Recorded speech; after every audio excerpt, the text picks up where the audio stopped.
আসসালামু আলাইকুম। নিয়মিত বাংলা সংবাদে আপনাদের স্বাগতম। শুরুতেই থাকছে শিরোনাম, এরপর বিস্তারিত। আগামী 50 বছরের নেতৃত্ব থাকবে এক্স শিবিরের হাতে, বলছেন পিনাকি ভট্টাচার্য। এদিকে ঢাকা বিশ্ববিদ্যালয়ের হলে গুপ্ত ও প্রকাশ্য রাজনীতি নিষিদ্ধ, শিক্ষার্থীদের উল্লাস। আর থাকছে 71-এর পক্ষে না বিপক্ষে, এর ভিত্তিতে রাজনীতি গ্রহণ করতে কেউ আগ্রহী নয়। এবং সবশেষ জানিয়ে দেব, নির্বাচন ঘিরে সবাইকে সতর্ক থাকার পরামর্শ তারেক রহমানের। এতক্ষণ শুনছেন সংবাদ শিরোনাম, এবার জানুন পুরো বিস্তারিত।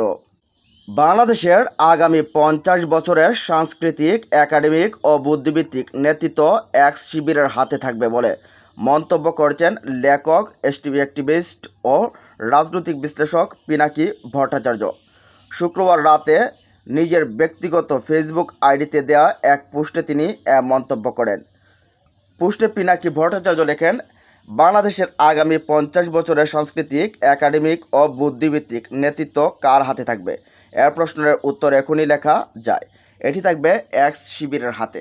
যারা ভাবছে ভবিষ্যতের বাংলাদেশও বাম ঘরানার বুদ্ধিবৃত্তিক কাঠামোর হাতে বন্দী থাকবে, তারা ভীষণ ভুল করছে। সেই যুগ শেষ। এবার যে ধারা শুরু হচ্ছে তা সম্পূর্ণ ভিন্ন। কারণ এই প্রজন্ম ভারতমুখী নয়, আদর্শগতভাবে আপোষকামী নয় এবং তুলনামূলকভাবে সৎ। আমি বহুবার বলেছি, আগামী দিনের বাংলাদেশে শিবিরের রাজনৈতিক স্কুলিং কাজ করবে। যেমন একসময় ছাত্র ইউনিয়ন, জাসদ বা উদীচী তাদের সাংস্কৃতিক নেটওয়ার্ক ও ক্যাডার ভিত্তিক সংগঠনের মাধ্যমে সিভিল সোসাইটি, মিডিয়া, একাডেমিয়া, এমনকি রাজনীতির শীর্ষস্তর পর্যন্ত অদৃশ্য প্রভাব বিস্তার করেছিল। ঠিক তেমনি আগামী কয়েক দশকে সেই জায়গা দখল করবে শিবির স্কুলিং প্রজন্ম। এ প্রভাব সরাসরি জামায়াতের পতাকা হাতে আসবে না। যেমন সিপিবি তাদের সংগঠিত শক্তি থাকা সত্ত্বেও জাতীয় রাজনীতিতে ক্ষমতার কেন্দ্রে পৌঁছাতে পারেনি, কিন্তু সমাজের পেশাগত পরিসর, নীতি নির্ধারণী কাঠামো এবং রাজনৈতিক বলে শিবির স্কুলিং প্রজন্ম ঢুকে পড়বে, অথচ অদৃশ্য অথচ অনিবার্য শক্তি হিসেবে। তিনি লেখেন, 5 আগস্টের পর একটি কথা ভাইরাল হয়েছিল, মানুষ মাত্রই শিবির। শুনতে মজা লাগলেও এর ভিতরে একটি বাস্তবতা আছে। দেশে বিদেশে যোগ্য মানুষ খুঁজতে গেলে একসময় আপনি নিজেই অবাক হয়ে দেখবেন, আপনার সামনে বসে থাকা সফল পেশাজীবীর রাজনৈতিক বেড়ে ওঠা শিবিরের হাত ধরে। কেন? কারণ গত 1.5 দশকে ফেসিবাদের দমন নীতি সব সংগঠনকে ধ্বংস করলেও ক্যাডার ভিত্তিক রাজনৈতিক স্কুলিং এর প্রতিষ্ঠান হিসেবে একমাত্র শিবিরই টিকে আছে, কঠোর শৃঙ্খলা, ধারাবাহিক প্রশিক্ষণ এবং নেটওয়ার্ক রক্ষা করার ক্ষমতা দিয়ে। এই ধারাবাহিকতা মূল ভবিষ্যৎ বাংলাদেশি পরিশোধ করবে ক্ষমতা ও প্রভাবের মাধ্যমে। নিচের ছবিটি 1 যুগ আগে তোলা, আওয়ামী ফেসিবাদের শুরুর সময়কার আন্দোলনের সবচেয়ে আইকনিক মুহূর্ত।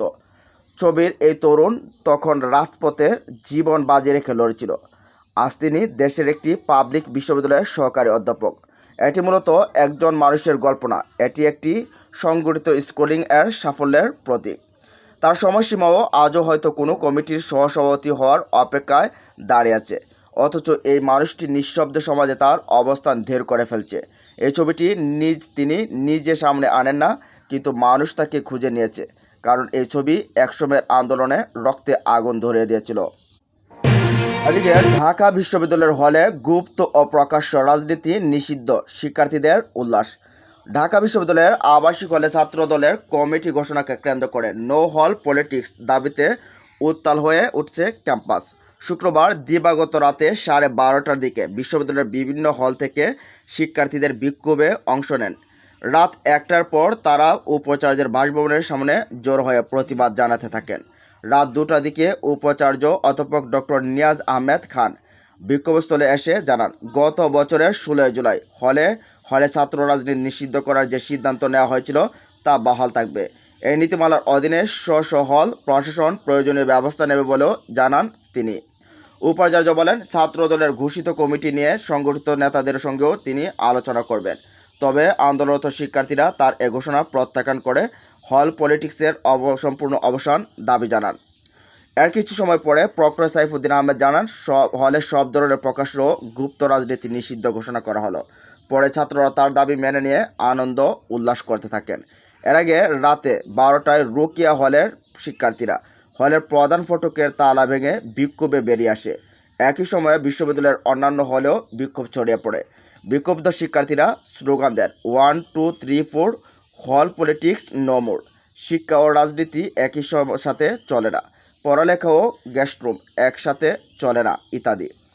রোকেয়া হলের শিক্ষার্থী তাসলিমা সুলতানা বলেন, বিশ্ববিদ্যালয়ের শুরু থেকেই লেজুর ভিত্তিক দলকানা শিক্ষক ও ছাত্র রাজনীতি শিক্ষার্থীদের মধ্যে ভয় তৈরি করেছে এবং একাডেমিক পরিবেশ ধ্বংস করেছে। এ ধরনের রাজনীতি চিরতরে বন্ধ করতে হবে। অন্য এক শিক্ষার্থী মামুন ইসলাম খান বলেন, হলভিত্তিক রাজনীতি সরাসরি নিষিদ্ধ করা উচিত। যার রাজনীতি করার ইচ্ছা সে মধুর ক্যান্টিনে গিয়ে করুক, কিন্তু আবাসিক হলের ভেতরে নয়। রাজনৈতিক সহিংসতায় অনেক শিক্ষার্থী মারা গেছে, কেউ অঙ্গহানি হয়েছে, অনেকে মানসিক চাপে আত্মহত্যা করেছে। আমরা আর এমন পরিবেশ চাই না। জুলাই অভ্যুত্থানে অংশ নেওয়া রোকেয়া হলের শিক্ষার্থী আয়েশা সিদ্দিকা মুন্নি বলেন, হলের নোংরা রাজনীতি গণরুম, গেস্ট রুম ও কৃত্রিম সিট সংকট তৈরি করে, শিক্ষার পরিবেশ ধ্বংস করে, হলগুলোতে টর্চার সেলে পরিণত করে। এত জীবন উৎসর্গের পরও কোনো এই রাজনীতি ফিরবে? আর কত জীবন দিতে হবে হলের রাজনীতি থাবা বন্ধ করার জন্য? এদিকে নাহিদের ফেসবুক স্ট্যাটাস, ৭১-এর পক্ষে না বিপক্ষে, এর ভিত্তিতে রাজনীতি গ্রহণ করতে কেউ আগ্রহী নয়। জাতীয় নাগরিক পার্টির এনসিপির আহ্বায়ক নাহিদ ইসলাম বলছেন, আমরা ৭১-কে অতিক্রম করেছি এবং ২৪-এ পৌঁছেছি। ৭১-এর পক্ষে না বিপক্ষে এই বাইনারির দুই ধারার উপর ভিত্তি করে তৈরি রাজনীতিকে গ্রহণ করতে কেউ আগ্রহী নয়। যারা এখনও সেই পুরনো রাজনীতিতে ফিরে আনতে চায়, তারা দেশকে একটি অচল রাজনৈতিক কাঠামোয় ফিরিয়ে নিতে চায়। গতকাল শুক্রবার নিজের ভেরিফাইড ফেসবুক অ্যাকাউন্টে এক পোস্টে নাহিদ ইসলাম এসব কথা বলেন। পোস্টে এনসিপির আহ্বায়ক নাহিদ বলেন, আমরা আগেও বলেছি ২৪ হচ্ছে ৭১-এর ধারাবাহিকতা। ৭১-এর আকাঙ্ক্ষা, সাম্য, মর্যাদা ও ন্যায় বিচার, এগুলো ২৪-এর বৈষম্য বিরোধী এবং গণতান্ত্রিক গণ অভ্যুত্থানের মধ্যে দিয়ে পুনরায় ঘোষিত হয়েছে, যেখানে মুজিববাদ ৭১-কে একটি ভারতীয় বয়ানের মধ্যে ঢুকিয়ে আমাদের জাতীয় সার্বভৌমত্ব ও স্বার্থকে বিপন্ন করেছিল। সেখানে ২৪ স্বাধীনতা, সার্বভৌমত্ব ও মুক্তিযুদ্ধের প্রকৃত চেতনাকে পুনরুদ্ধার করেছে। এটা ছিল কর্তৃত্ববাদ, ফেসিবাদ ও আধিপত্যের বিরুদ্ধে একটি ঐক্যবদ্ধ লড়াই, যা একটি গণতান্ত্রিক ও সাম্যভিত্তিক বাংলাদেশের প্রত্যাশায় পরিচালিত হয়েছিল। নাহিদ লেখেন, যারা ২৪-এর লড়াইয়ের অংশ নিয়ে সেই যুদ্ধে জয়ী হয়েছেন, আমরা ৭১-কে অতিক্রম করেছি এবং ২৪-এ পৌঁছেছি। যারা এখনও ৭১-এর পক্ষে না বিপক্ষে, সে এখনও পুরনো রাজনীতিতে ফিরে আনতে চায়। তারা দেশটিকে একটি অচল কাঠামোতে ফিরিয়ে নিতে চায়। কিন্তু আমরা ২৪ থেকে একটি নতুন সূচনা চেয়েছি, যা ২৪-এর অভ্যুত্থান থেকে জন্ম নেয়া মূল্যবোধ ও আকাঙ্ক্ষার উপর ভিত্তি করে একটি নতুন রাজনৈতিক সংস্কৃতি গড়ে তুলবে।